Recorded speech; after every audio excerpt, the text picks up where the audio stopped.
சீர்காழியில் 2 பேர் டெங்கு காய்ச்சலால் பாதிக்கப்பட்டு அரசு மருத்துவமனையில் அனுமதிக்கப்பட்டு சிகிச்சை பெற்று வருகின்றனர். மயிலாடுதுறை மாவட்டம் சீர்காழி அரசு மருத்துவமனையில் டெங்கு பாதித்து 2 பேர் சிகிச்சை பெற்று வருகின்றனர்.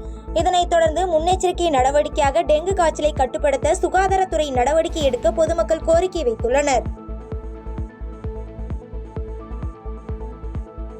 சங்ககிரியில் போக்குவரத்து காவலர் நிழல் கொண்டு புதிதாக அமைத்து தர கோரிக்கை வைத்துள்ளனர். புதிய எடப்பாடி சாலை திருச்செங்கோடு பிரிவு சாலை பகுதியில் போக்குவரத்து காவல்துறையின் நிழல் கூண்டு 1 மாதத்திற்கு முன் அடையாளம் தெரியாத வாகனம் மோதியதில் சேதமடைந்தது. அதனைத் தொடர்ந்து நிழல் கூண்டு இல்லாததால் போக்குவரத்து காவலர்கள் தற்காலிக குடை அமைத்து போக்குவரத்தை சீர் செய்து வருவதால் பருவமழை தொடங்கும் முன்பு புதிய நிழல் கூண்டை அமைத்துக் கொடுக்க மாவட்ட காவல்துறை அதிகாரிகள் நடவடிக்கை எடுக்க வேண்டும் என சமூக ஆர்வலர்கள் கோரிக்கை வைத்துள்ளனர். குளித்தலை அருகே கிருஷ்ணராயபுரம் ஒன்றிய அலுவலக கூட்டரங்கில் ஒன்றிய குழு கூட்டம் நடைபெற்றது. கரூர் மாவட்டம் குளித்தலை அருகே கிருஷ்ணராயபுரம் ஒன்றிய அலுவலக கூட்டரங்கில் ஒன்றிய குழு கூட்டம் ஒன்றிய குழு தலைவர் சுமித்ரா தேவி தலைமையில் நடைபெற்றது. இக்கூட்டத்தில் கவுன்சிலர்கள் கிராம சபை கூட்டம் நடத்தாதது, அடிப்படை வசதிகளை ஏற்படுத்தி தராதது உள்ளிட்டவைகளை முன்வைத்து வாக்குவாதத்தில் ஈடுபட்டதால் பரபரப்பு ஏற்பட்டது. மேல்கூடலூர் பகுதியில் பழமையான கட்டிடம் ஒன்று திடீரென இடிந்து விழுந்ததால் பரபரப்பு ஏற்பட்டது. நீலகிரி மாவட்டம் மேல்கூடலூர் பகுதியில் பழமையான கட்டிடம் ஒன்று திடீரென இடிந்து விழுந்ததால் பரபரப்பு ஏற்பட்டது.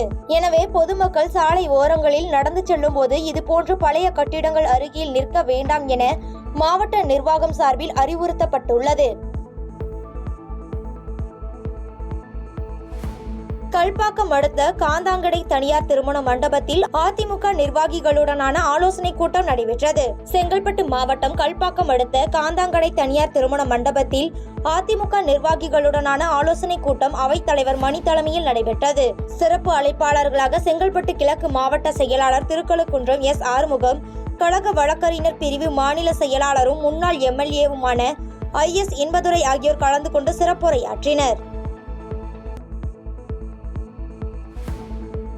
தூத்துக்குடியில் தசரா திருவிழாவை முன்னிட்டு பல்வேறு சுவாமி வேடங்களை அணிந்து பக்தர்கள் ஊர்வலமாக சென்றனர். தூத்துக்குடி மாவட்டம் குலசை முத்தாரம்மன் கோவிலில் தசரா திருவிழாவை முன்னிட்டு வேடங்கள் அணிந்து பக்தர்கள் ஊர்வலமாக சென்றனர். மேலும் தொழில்நுட்ப முறையில் பிரம்மாண்ட வடிவிலான தெய்வங்கள் வாகனங்களில் ஊர்வலமாக சென்று காட்சி அளித்தது காண்போர்களை மெய் சிலிர்க்க வைத்தது. இந்த ஊர்வலத்தில் ஏராளமானோர் கலந்து கொண்டனர். பல்வேறு நிகழ்ச்சிகளில் கலந்து கொள்ள ஆளுநர் RN ரவி தூத்துக்குடி வந்தடைந்தார். பல்வேறு நிகழ்ச்சிகளில் கலந்து கொள்வதற்காக தூத்துக்குடி விமான நிலையத்திற்கு வருகை தந்த தமிழ்நாடு ஆளுநர் RN ரவியை மாவட்ட ஆட்சித்தலைவர் இளம்பகவத் புத்தகம் வழங்கி வரவேற்றார். இதேபோல் மாவட்ட காவல் கண்காணிப்பாளர் ஆல்பர்ட் ஜான் புத்தகம் வழங்கி ஆளுநரை வரவேற்றனர்.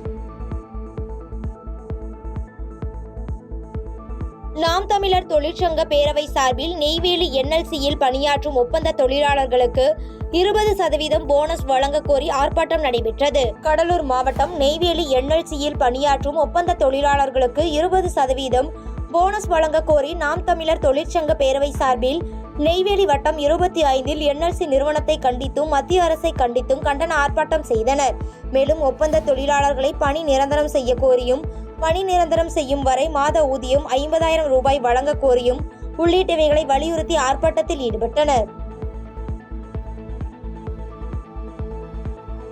பாலக்கோடு அருகே மின்கட்டணம் உயர்வை திரும்ப பெற வலியுறுத்தி அதிமுகவினர் மனித சங்கிலி போராட்டத்தில் ஈடுபட்டனர். தருமபுரி மாவட்டம் பாலக்கோடு வடக்கு ஒன்றியத்திற்குட்பட்ட மாரண்டஹள்ளி அதிமுக சார்பில் நகர செயலாளர் வார்டு உறுப்பினர் கோவிந்தன் தலைமையில் திமுக அரசை கண்டித்து மாபெரும் மனித சங்கிலி போராட்டம் நடைபெற்றது.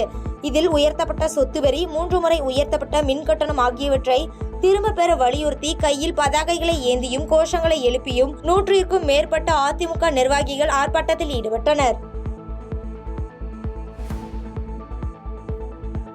ஆண்டிப்பட்டி அருகே நவராத்திரியை முன்னிட்டு கொலு பொம்மைகள் வைத்து ஏராளமான பக்தர்கள் வழிபாடு செய்தனர். தேனி மாவட்டம் ஆண்டிப்பட்டி அருகே உள்ள கிராமத்தில் பத்ரகாளியம்மன் கோவிலில் நவராத்திரி கொலு பொம்மைகள் வைத்து சிறப்பு அலங்காரம் செய்து தீபாராதனை காட்டி சிறப்பு வழிபாடு நடைபெற்றது. இவ்விழாவில் ஏராளமான பெண்கள் கலந்து கொண்டு சுவாமி தரிசனம் செய்தனர். பாதகம் செய்பவரை கண்டால் நாம் பயங்கொள்ளலாகாது பாப்பா, மோதி மிதித்து விடு பாப்பா, அவர் முகத்தில் உமிழ்ந்து விடு பாப்பா. அண்மை செய்திகளை உடனுக்குடன் தெரிந்து கொள்ள இணைந்திருங்கள் இயம்நாடு தொலைக்காட்சியுடன்.